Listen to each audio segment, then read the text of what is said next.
a chapter today, am I right? We are back with another new One Piece chapter, and holy moly, it is so good. It's so good, it's so good. This may be one of my favorite chapters of this arc so far. Oh, it just keeps getting better and better. The hype is here. I know the word hype is probably overused when it comes to One Piece chapters, but more than any other chapters in recent time, this one is definitely what you would call hype. Okay, so the cover story is going in a direction that I have no idea what this is about. I'm not sure if this is a flashback or if it's just like another completely different story. I'm not sure. I'm pretty sure that this loan shark guy is from Whole Cake, and that in that, I think he was killed by Stussy, or at least I think so. No one ever actually died in One Piece, so he's probably not dead. But I feel like this could be the start of like some sort of flashback, especially since in the very last chapter, of the cover story, you know, they have like the thought bubble up here, so it looks like they're reminiscing right now. So maybe the exact next chapter is a reminiscence of the past of when these two scientists were in Mads together. And I guess that the way that Mads was, you know, able to do all their scientific research and stuff was through loans. So he just has his big old sponsor right on the ship. Weird looking ship, by the way, too. I don't know how it's not gonna just tip over. I'm not sure if we're seeing the back of it or if it's just in like such a weird little thing, but it's cool. So we start off the chapter right where we left off last chapter with CP0 invading Egghead Island and meeting up immediately with Luffy. No fanfare, no going through a bunch of fodder or nothing, just like Lucci and Luffy there immediately. Good. Don't want to waste no time.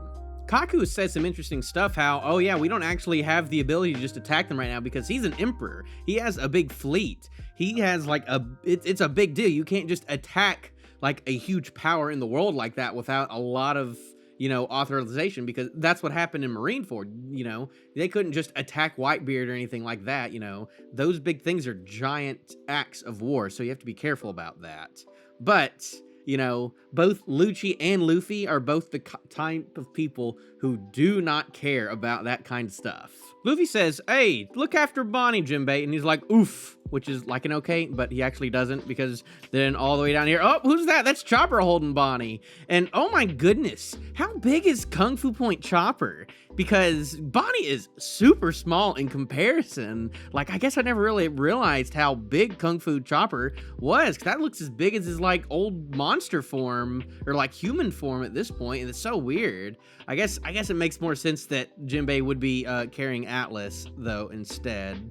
But also, they said that Atlas was like almost the size of Kaido. So if that's Jinbei versus the size of Kaido, and then that's Chopper the size of Bonnie, what is going on with these proportions, I do declare? I love how the reason that Luffy is fighting Lucci is not because of some weird vendetta or to be a hero or anything. It's just because of the very simple thing is that Atlas gave him food earlier. I love this. I love it when Luffy is able to find motivation out of like the smallest things like this. Because that's how it was a lot in like early One Piece too. It's just like this person helped me out or gave me some food. It's what happened in Wano with Tama. Back in Skypiea, Luffy didn't even know about Enel hardly at all until he got out of the snake and saw that Zoro and Robin had been defeated by him. And then at that point, he was like, okay, who is this guy? I got to take him out. Before the entire arc of Skypiea, Luffy did not care at all about that. But the second that he saw that his friends were defeated, that's when he had to take action.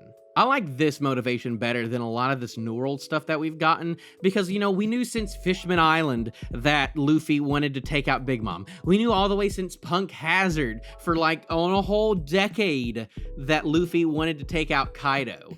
I like it more when it's more impromptu. It's just like, you hurt my friend, you're doing something wrong to my friend, so that's why you gotta go. So Akainu and the Marines find out that Luffy and Lucci are probably going to butt heads soon. So Akainu go ahead and sends out Kizaru, which is a very interesting thing that I did not expect to happen. I didn't expect us to have to deal with an admiral in this arc too. I thought it was just gonna be Lucci, but nah, we got Kizaru to deal with as well. Now, a lot of people think that Kizaru is actually gonna side with the Straw Hats because Sentinmaru is on their side, and at one point in time back in Sabaody, Sentinmaru called Kizaru uncle. I've been looking into that, and I don't think that he's actually his uncle. I think that was just like a Japanese term of like endearment, of just like as a sign of respect, because we also see Sentinmaru later in the chapter call Vegapunk Gramps or Grandpa. So I feel like all these people aren't actually related to each other. It's not familial. It's just showing respect towards another. So maybe the respect towards another is enough for Kizaru to not side with Lucci, but it's not like blood related like a lot of people are probably thinking. I want to see Akainu fight. I'm so sorry you have to sit behind your desk all day, Akainu. I want you to do cool big lava things and be an interesting character. I want you to be a cool villain, Akainu. Get out of your chair, do something epic. Oh, please. Here's the biggest, coolest thing ever that we saw today was Awaken Rob Lucci. Everyone was wondering, like, how is he gonna hold up against you know, this new Luffy? You know, what's he gonna do? What tricks are he gonna have up his sleeve? I can't believe I didn't mention this last week, but like, of course he was gonna be awakened. Like, of course he's gotten like a little bit stronger. We all knew that, but like awakened and him looking this gosh darn cool. Oh, this is so hype. This is exactly the type of stuff I'm looking for. I'm so glad it's not just like and then Luffy just one-shots him to show how strong he is. Nah, or ooh, we're getting good stuff. He's so cool. This is so cool. This is like the definition of hype. This is like the stuff I've been waiting for a while. Like a really cool opponent like this. Oh, it's so good.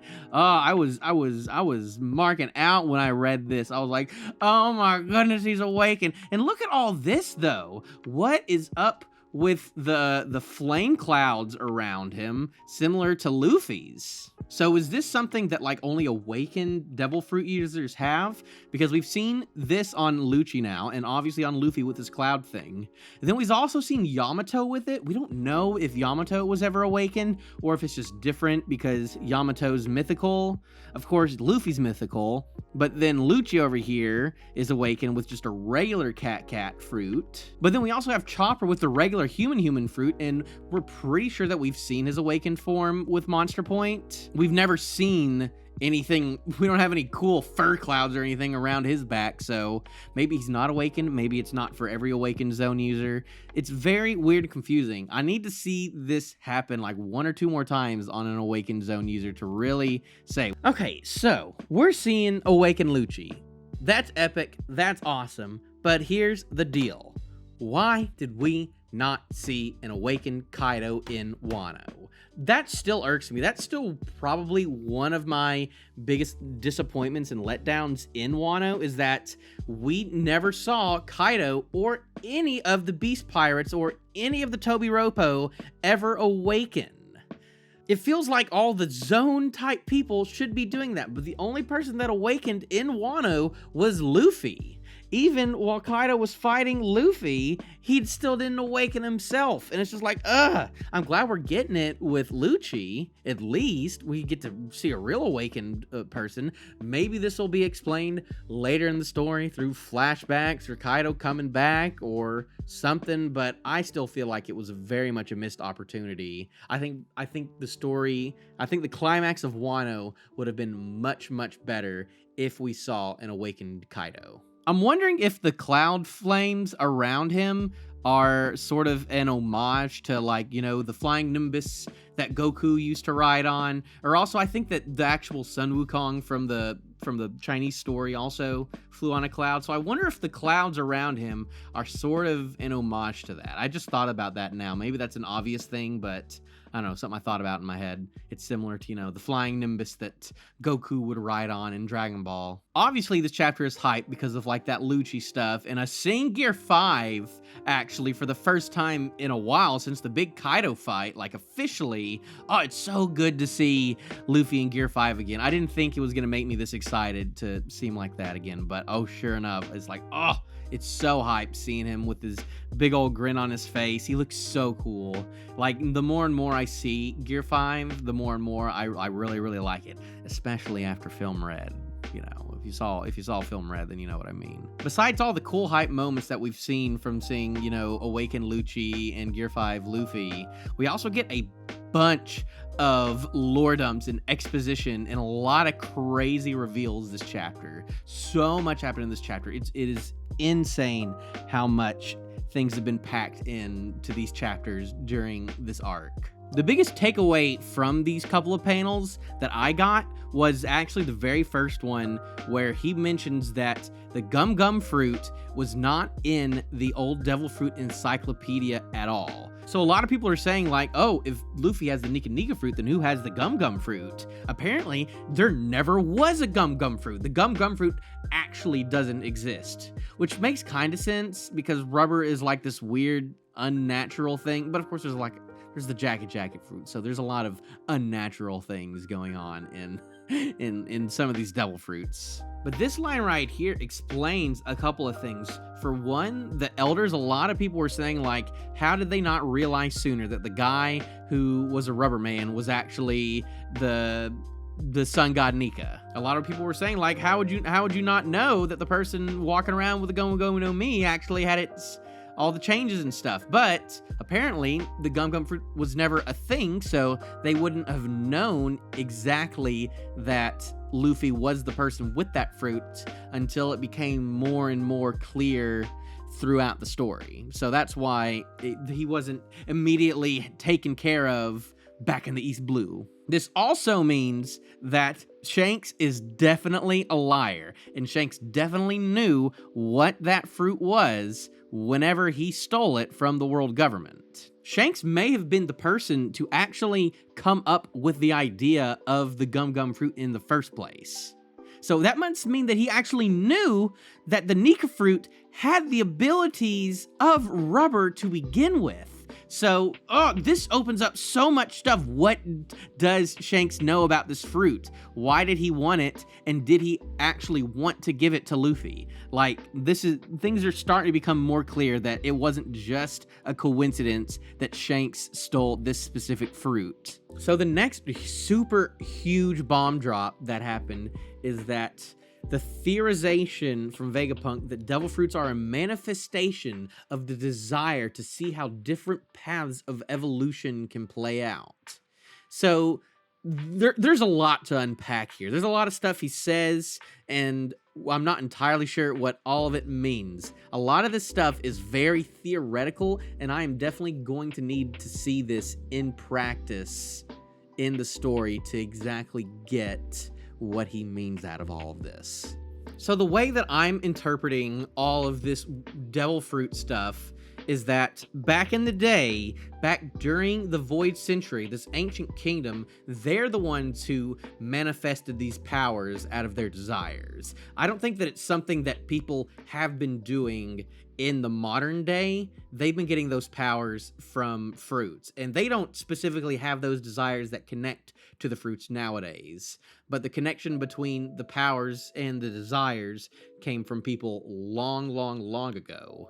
And then some point in time during the big ancient war in the Void Century, when they were all defeated, somehow their wills or something, their wills along with their powers manifested into devil fruits, and then that's how other people in the future got powers. My assumption right now is that there were no devil fruits before the Void Century. That's when all these powers and stuff came about, because they're actually the wills of all of the people from the ancient kingdom. Now, how does this all work? How does this kind of coincide with all of the ancient technology that the ancient kingdom have? Maybe this technology is how they were to get these powers of imagination out of desire. I don't know. This is just all stuff through my head, but that's my assumption in what Vegapunk is saying right now. I guess there were a lot of people who were just like, geez, I wish I was a leopard. I sure wish I was a Dalmatian. Oh, I sure wish I was a jacket. Like, were minks already a thing at that point? Or were there just a lot of people being like, man, I sure wish I was a mink? Or were they just like, oh man, I sure wish I was a bird so I could fly? And then eventually they realize, oh, there's a race of people who are already that. Or is that how the minks came to be, is that they had the desire to become animals, and then that's just some sort of halfway thing? Is just weird.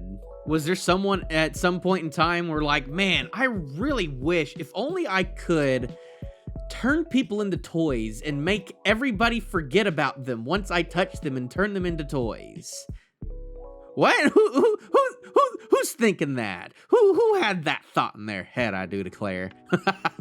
Vegapunk insinuates that these desires that these people were cultivating to change their future were somehow unnatural, and that's why Mother Nature itself, portrayed as the sea, hates it so much, and why Devil Fruit users cannot swim.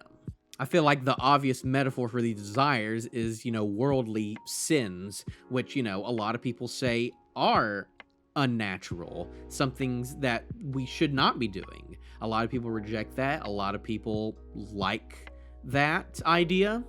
It's very interesting stuff. I don't have all of my thoughts on what the implications of all that is, but it's an interesting idea on what Oda's trying to say. But never mind that, we got all the seraphims in the house. We got S-Shark and S-Snake and S-Hawk, and they all have the little liquid things on their arms and wrists that I mentioned, like back when we first saw Seraphim Jinbei. I guess S-Shark is what they call him now. So is that the green blood cells that they were talking about in that chapter? Is that how they power themselves and get life? Or is that where their authority chips are? Because we learned later that all of them have authority chips that let CP0 control them. So maybe that's where that is. Or maybe it's just them, it's their like power source or something. Or it's just a cool design. Maybe we'll never know, but surely it's gotta mean something. It is crazy seeing Sentinmaru again. Like, when was the last time we actually saw this character? Back in Sabaody at the return at the very beginning of pre-time skip.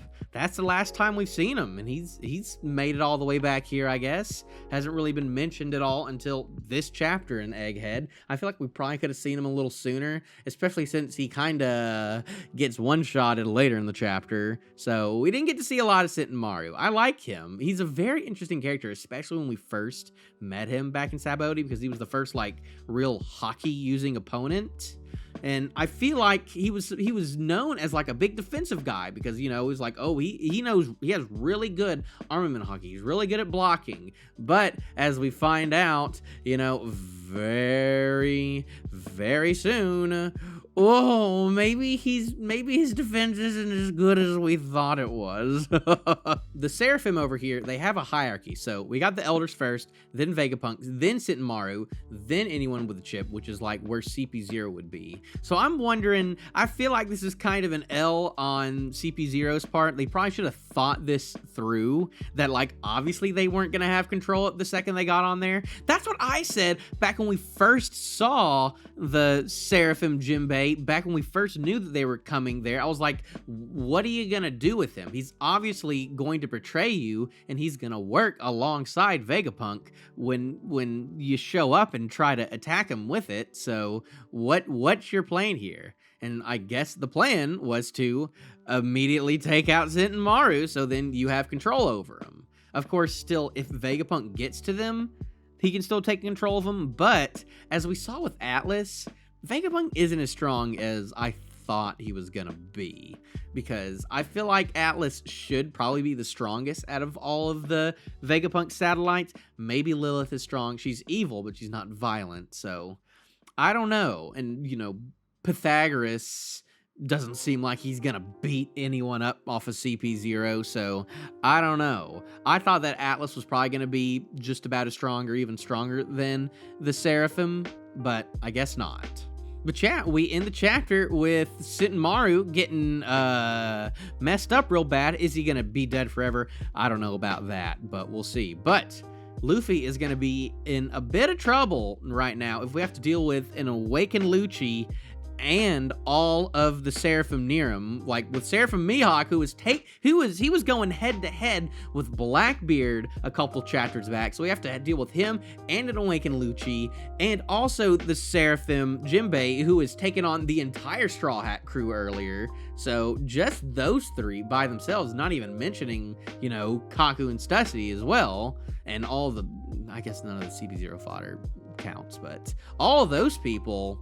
That's a lot for him to deal with. We've only seen Luffy and Gear 5th take on one person at a time, so maybe things will be a little bit different when he has to take on multiple strong people at a time. I guess we'll see. And also we know that Kizaru is showing up, and now I've got myself wondering, is this gonna be it for Lucci? And possibly Kizaru too, because we know that one of the last arcs of One Piece is going to be a big battle. Oda has promised us one large final battle that will happen, that I'm assuming that will take place between the Straw Hat fleet and the world government. And Blackbeard may be in it, that may be before or after, I don't know. But I'm wondering right now, is Lucci or Kizaru gonna be part of that battle? Or is this gonna be their end in Egghead? Are either of these gonna make them to Elbaf? Or is this gonna be it for them?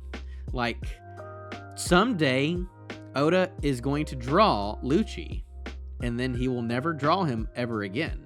He'll do that for every single character, obviously, but just the thought of him drawing a character one last time in the story, and then them not showing up ever again, especially someone as prominent as Rob Lucci, like, oh man, that's a weird feeling.